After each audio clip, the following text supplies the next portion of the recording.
All right. Hey, everybody. My name is Yvette LeFlore, and I am here with Jenny Simas. And yes, Mhm. yes. I was smiling because you got the pronunciation right. Sorry, I didn't mean to throw you off your game. Oh no, no, we were talking about how to pronounce Jenny's last name before we came live, and we'll tell you that story in just a minute.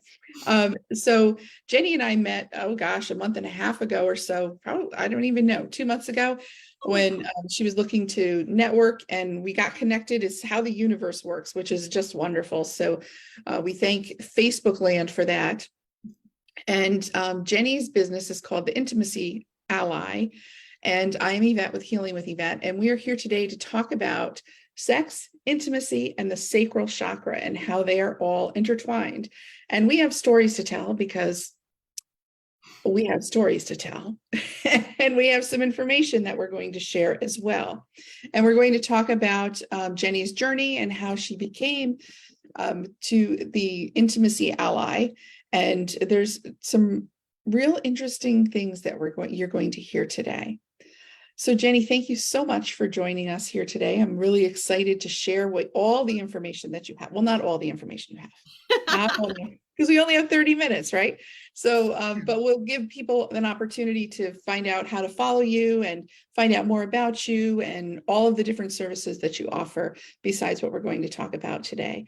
So tell us a little bit about what is the Intimacy Ally and how did you get here? Okay.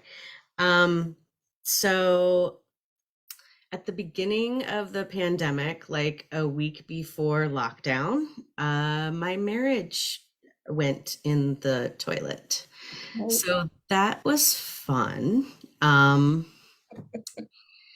And that was the beginning of this version of me, Jenny next gen. I don't know what to tell you. I love that, Jenny. Next. Basically, right.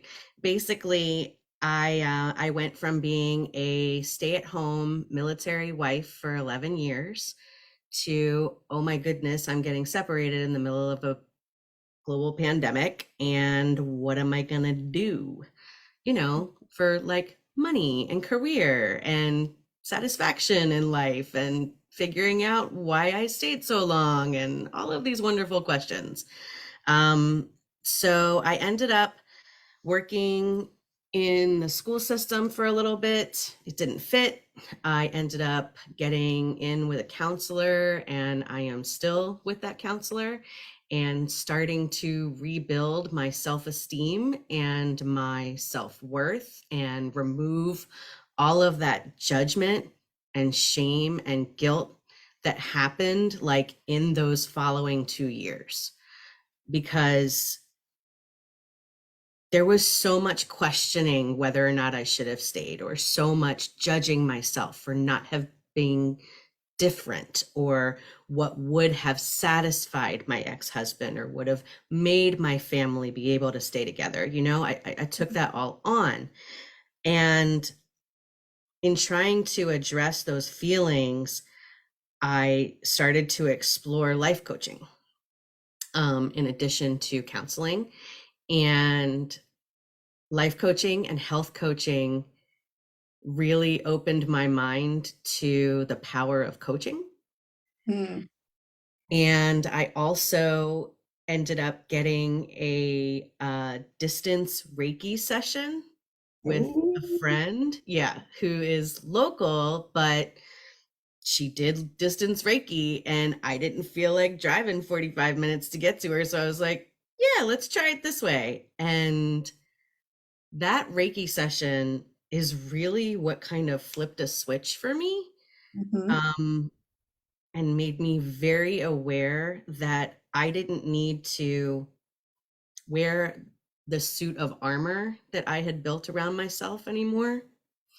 And Jessica, who had done the Reiki session for me, um, talked to me the next day about what went on during the session and like what feelings she got and where she thought I needed to focus. And it was a lot of my throat.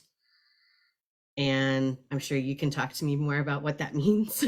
And it was my lower back, and there was this kind of blackness to it. And she explained to me, there's so many people on the other side that want you to do well and understand that you are a diamond in the rough and you are divine. Mm, mm. I'm sorry. So It's beautiful. It's one of the gifts of doing the work that those of us who do energy healing, we get to open that up for people, and that's beautiful. Thank you for sharing. So that got me over, thinking that I had to limit myself, and made me say, okay, well, what do I want to do? What do I want my purpose to be beyond being a mom, beyond being a special needs mom and advocate? What do I want to do to leave my mark? And it was help people to either feel better from where I was in March of 2020, or to have them never feel that bad. Yeah, right. Prevention, right? Right. So that's what led me to join Jan Haldane's school and become a relationship and intimacy coach. And then from there, I found the Sexual Health Alliance online, and they provide a certification that's kind of like a master's level certification. And so that's what I did to become a certified sex coach. And I got that certification just this year. Congratulations. And it's so needed. It is so needed because we have so much shame. You mentioned the word shame earlier. We have so much shame about sexuality, intimacy, speaking up for what it is that we want, what we desire. And that's throat chakra, right? Is the speaking for what we want. But I also heard in your story, I also heard the solar plexus, which is your how you see yourself in the world and how you feel the world sees you, like that connection with the world. And then, of course, your sacral chakra is where creativity, but also sensuality and sexuality is. And all of our chakras can be underactive, which means that they're sluggish and we're not connected to their power, or they can be overactive. For example, hypersexual, or talking over people for just an example. Or for the solar plexus, it's like being like you're all there is in the world and there's nothing else. It's all ego. Right. But I do want to say, so I love that we are doing this live, which will become a recording on a full moon, because the full moon is about releasing. So releasing that shame, releasing those things that hold you back from your desires and what you want. And this is a great time for you and I and anyone listening to this. Anytime there's a full moon, it's time to release those conversations that you've got going on. Inner ones, right? Oh, That absolutely. inner critic that gets in there and tells you that you should feel that way. Whew. Yeah, that's Yeah, true. we picked up a lot over the years. Right. So I love your Reiki story, because I think it's in combination with your talk therapy. I am a big proponent of talk therapy. I think that when you have a committed listener who, there's so much that's in us, there's so much wisdom that's in us. There are times where we need a committed listener that has no stake in the game, if you will, No to, bias, yes, no which preconceived is, notion. and I imagine that's what you do for the clients that you work with, is you don't have a bias or preconceived notion. You give people a safe space to have the conversations they need in order to move in the direction they want. Am I correct? Yeah, I mean, I never want anybody to mistake me with a mental health provider, though. Right. Like, I am not a doctor. I am not a licensed social worker. I'm not a licensed, therapist. And generally, if somebody is in my practice and they are experiencing things that I think would be better addressed that way, or we need to have some kind of triad of services, I refer. And I have lots of wonderful understanding practitioners that I know. Okay. So that's kind of fabulous. But yeah, when things are not in need of diagnosis, when things are not a problem, quote unquote. I actually just responded to a press request about this today. Um, I think that a lot of people have it in their heads that they have to get therapy for a problem when it comes to sexuality. Hmm. In my experience, in my practice, the things that people are facing are quite normal. You know, they happen with age, or they happen with, you know, the length of a relationship, or they happen because we didn't have great models growing up, or we didn't get good information when we were in sex ed in school, right? So it's not anything that you're doing wrong or needs a diagnosis or needs a pill or needs this. You know, I would say 7 out of 10 times, like most people, they don't have to go to therapy for something like that. They could come see me. But I Can you give digress. us an example of some of the things you're talking about that, it makes sense for people to connect with you for guidance? I would say desire discrepancies.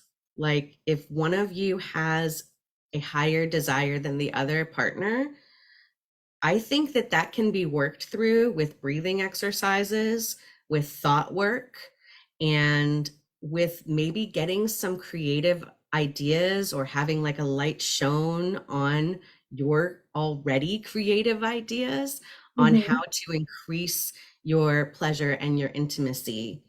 Um, I think that's a big one. I think that people think automatically that if there's any kind of difference in the level of libido, like that's a problem. And I don't see it as a problem. I see it as, okay, well, let's figure out where you do meet in the middle and what you do enjoy doing together. And are you familiar with the book, The Five Love Languages? Mhm. Gottman. Because it's come up. This is actually the second time today that it's come through in my brain, because I imagine that in many relationships, how people want to experience the intimacy is not from the same love language.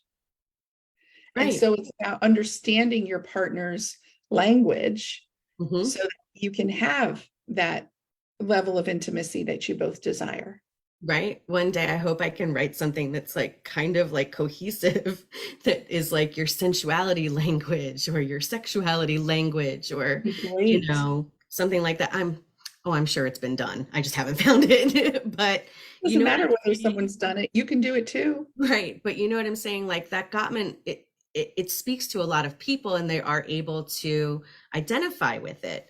I think when it comes to sex and intimacy, it's a little more difficult to verbalize your real wants and your real desires, um, or to say that something is not in your wheelhouse, or to say that something is not in your interest, Mm, because it's not something that is easily talked about. We right. aren't taught to have that open communication about sex and intimacy. I mean, honestly, like we're not even taught that they're not the same thing. And that was one of the things I wanted to talk about, was the difference between sex and intimacy. I mean, sex education is about the logistics of, right? Right. Intimacy is a totally different quadrant of Right. living. So can you And just share the difference between the two, or what do you want to say? ooh, I well, mean, sex education in our country drives me up a wall.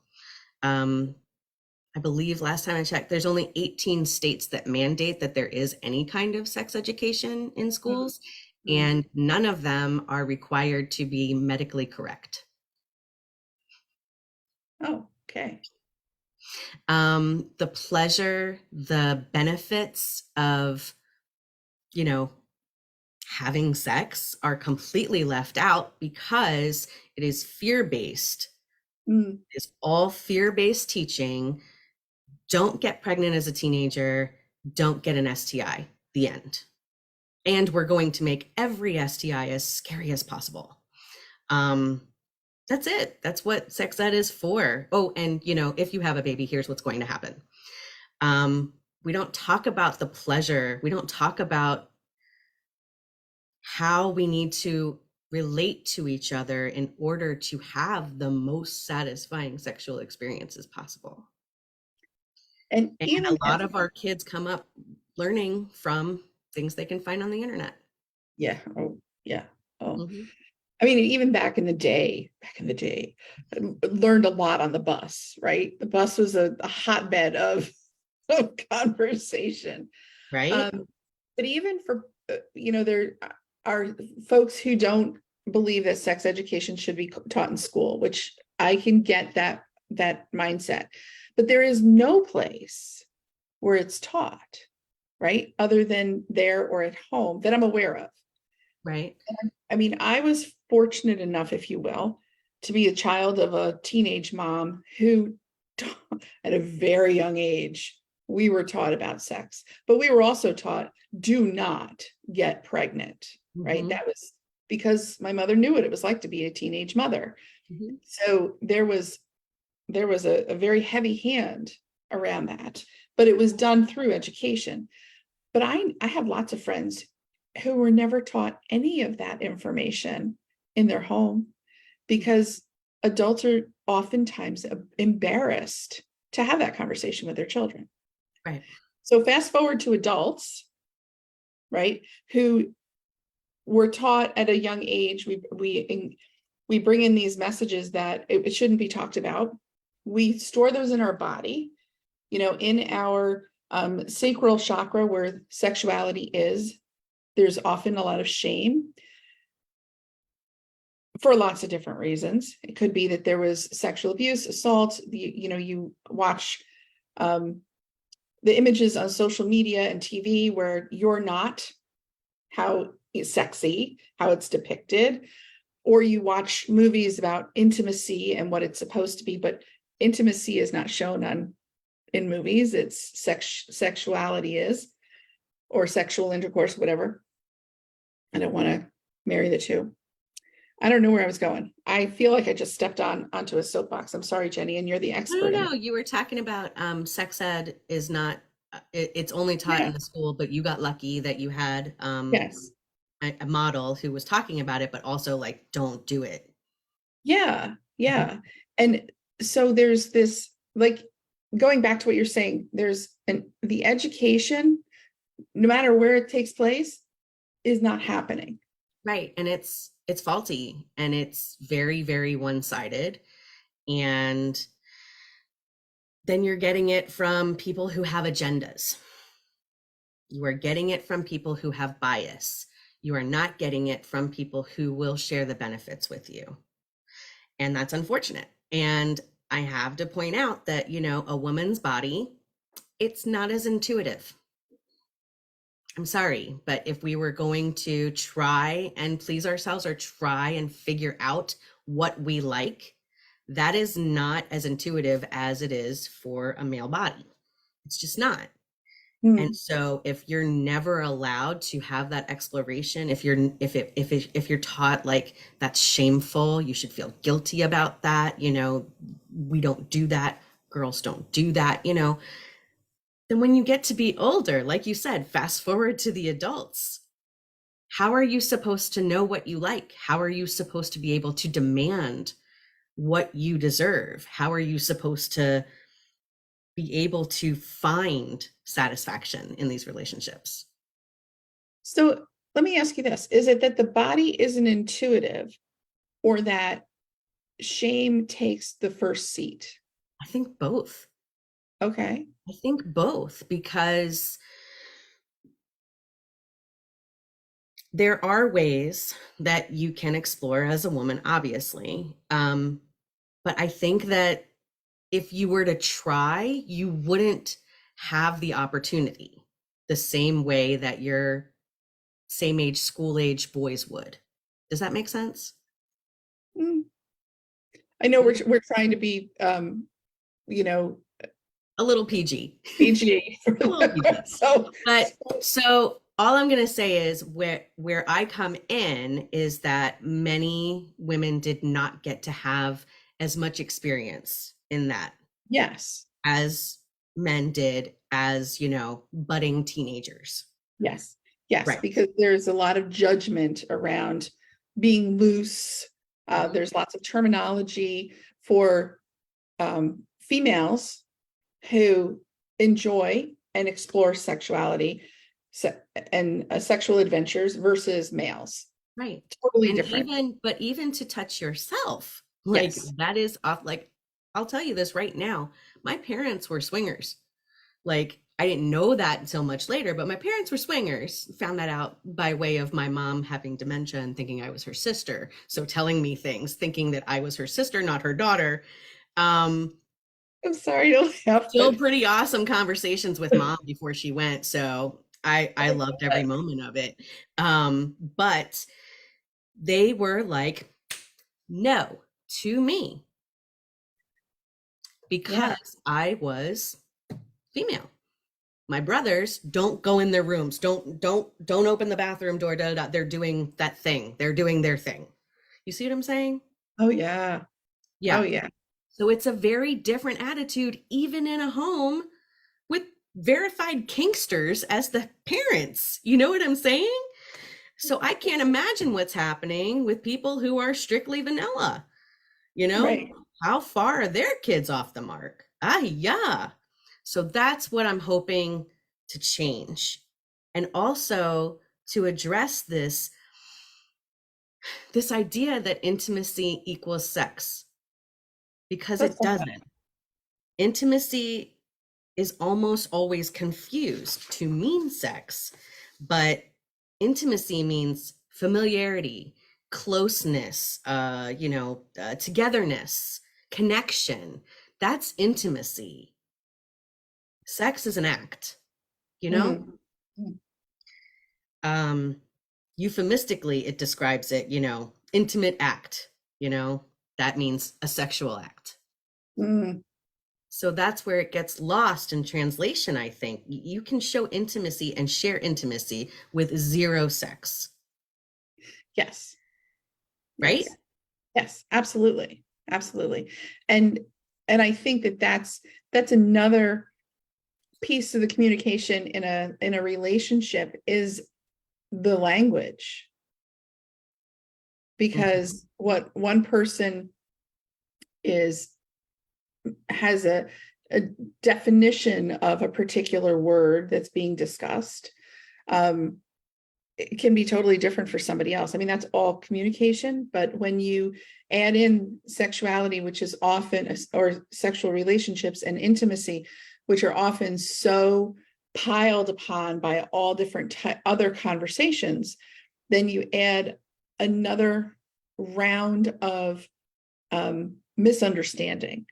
Mhm. And so you help people untangle that.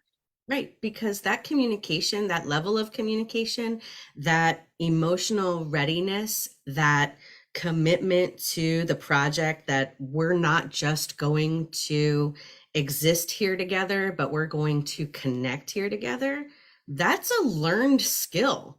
That's not something that you're born with. You have Mhm. to learn how to do it. You have to practice it. And if you didn't have good models, either through your friend group or your parents, or, you watched the movies and you bought into the different fantasies, or maybe you saw ones that were much rougher. And so that's what you think you're supposed to be like. It's you have to relearn how to express yourself and how to accept someone's love. You have to be able to speak honestly, and you have to understand that consent is kindness. There's so much that goes into it that it just isn't something that you are born doing, and no one is teaching it to people. So if you aren't like this empathetic person who is, and even if you are this empathetic person, you might get walked on a lot if you don't know how to hold up your boundaries. Right, That's right, another thing that we have to work through when it right, comes to this. right, And you right. just have to be able to tap into that energy, but also not let it take you over too far, if that makes sense. Absolutely, absolutely. And one of the pieces of work that I do with the energy healing is help people learn how to create, you have the conversations about the boundaries through the talk. I have the conversations about setting boundaries energetically. So, there's that marriage, if you will, of the two types of work that we do and how they work hand in hand. And we started off by talking about how you wound up in this line of work because of some Reiki work that you received, and it kind of opened you up to what was next.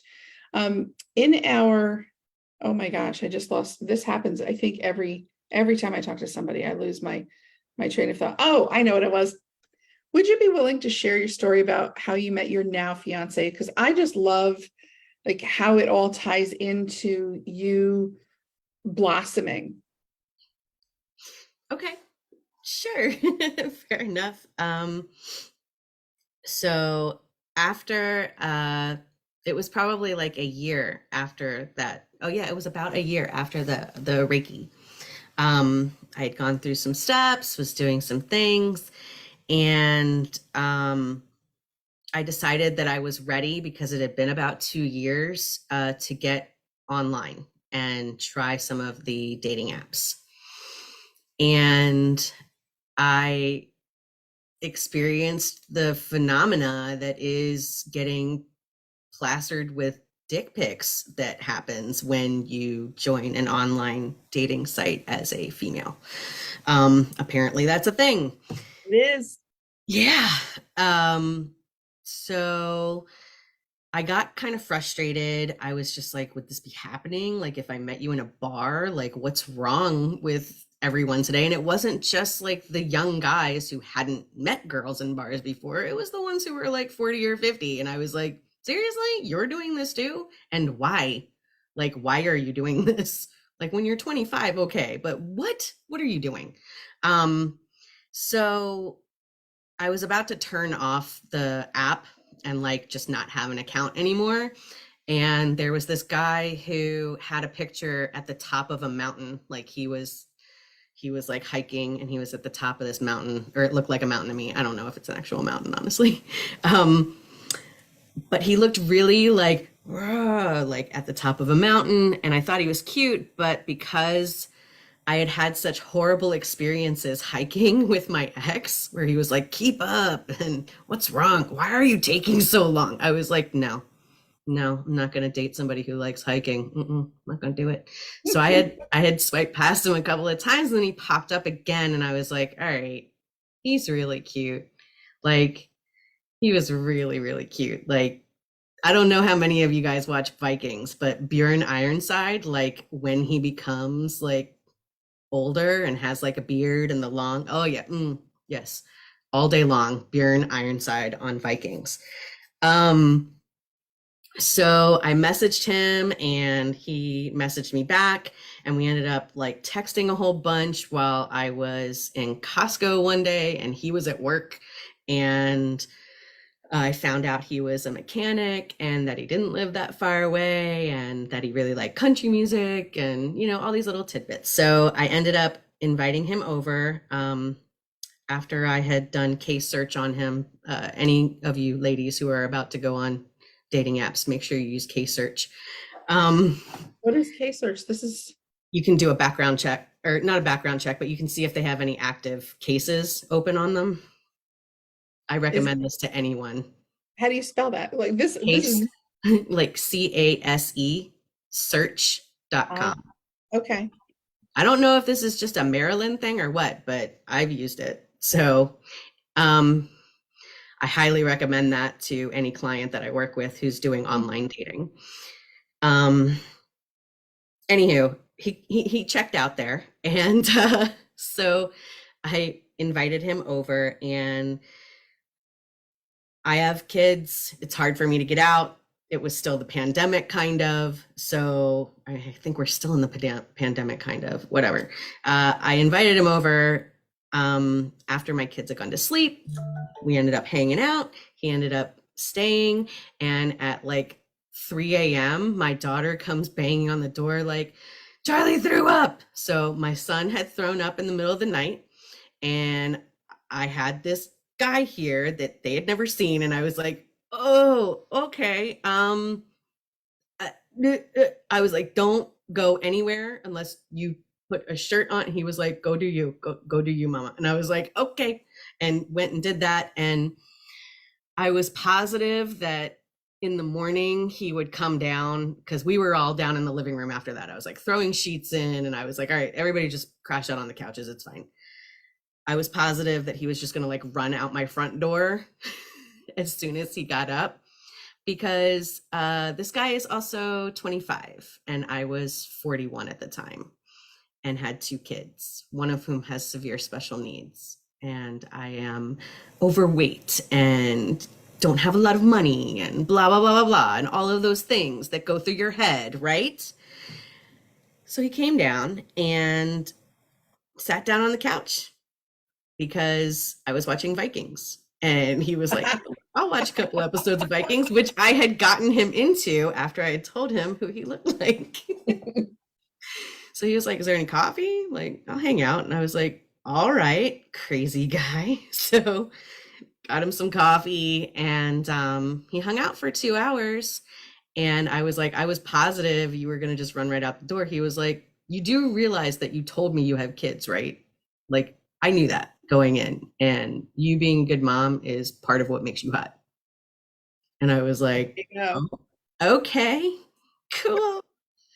And then, so we were in my kitchen a few dates later after he had met my best friend and her family that lived across the street. And he had been trying to play this song for me all night, and I kept like manning the speaker and not letting him. And he was like, can I play this song for you now? And it was Cover Me Up by, oh my gosh, his name is escaping me right now. No, but it's Cover Me Up. It's the country song. Okay. It's not goodness, it's gonna drive me crazy.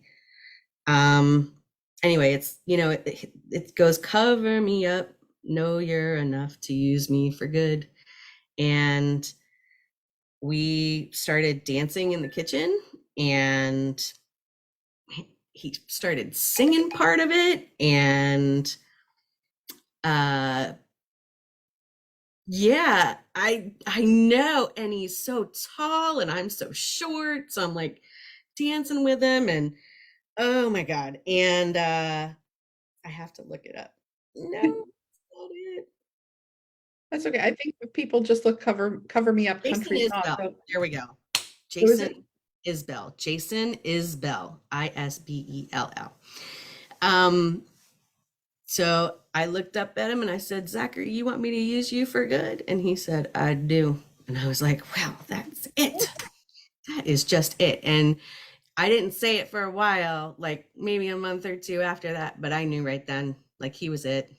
And I loved him.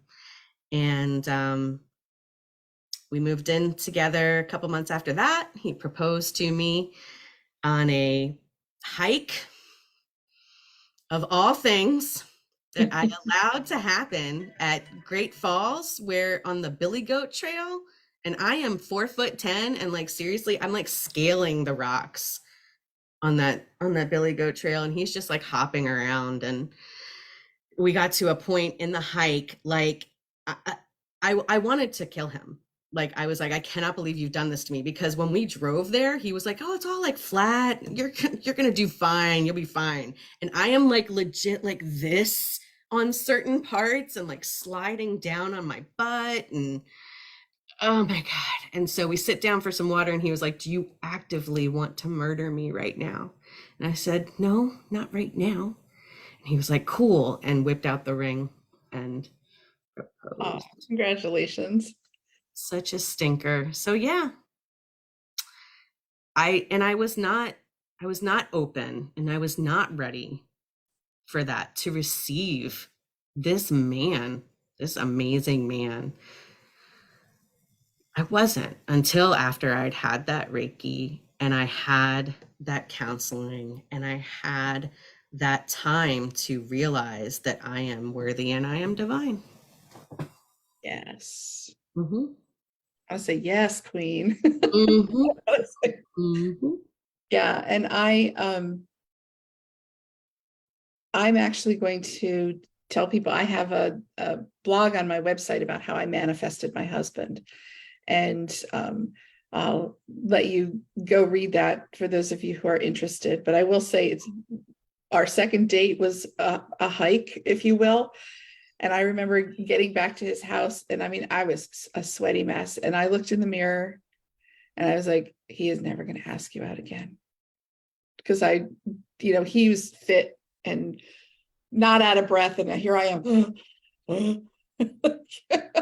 Right? And we have these preconceived Right, notions, these right. self-judgments, that inner critic that we just are like, and it's just not how it is it? No.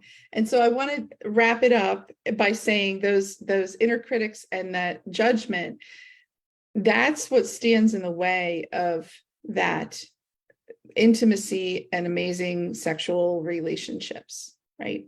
One of That the things that could closeness. possibly, that closeness. So yeah, you can release those in many ways. But Jenny, tell people how they can find you. And I know that if you're watching this on Facebook, you'll post it underneath. And if you're seeing this on our one of our YouTube channels, we'll post links for both of our websites. But tell people how they can find you. Go to theintimacyally.com, THEINTIMACYALLY.com, not ally. It's a weird. There you go. And you can join my Facebook page, Facebook group, whatever you want to do there. Well, And I'm doing workshops locally so far, locally and sometimes on Eventbrite. and where are you located? Up northern Baltimore County. Okay. So about Baltimore, Maryland. Okay. Yep. For people who don't know what locally is. Right. Sorry. And you can find me at Healing with Yvette everywhere at YVETTE, YouTube, Instagram, Facebook. That's where I am. So I thank you all for watching. Feel free to reach out to Jenny about any questions that you have about intimacy, sexuality, relationships. As she said, she was clear in the beginning. She is not a therapist, a coach, social worker, but she is trained to have these conversations with you. Sex coach. Definitely. Sex coach. Thank you. Can do it. And I'm an energy healer, Reiki master, crystal clinician, and I can help you with any of the energy blocks that you have that are getting in the way of those things as well. So again, Jenny, thank you. Thank you for And, having me. This has been my delightful. pleasure. And if people have any questions, they can reach out to either one of us. So I am going to say goodbye for both of us. All right.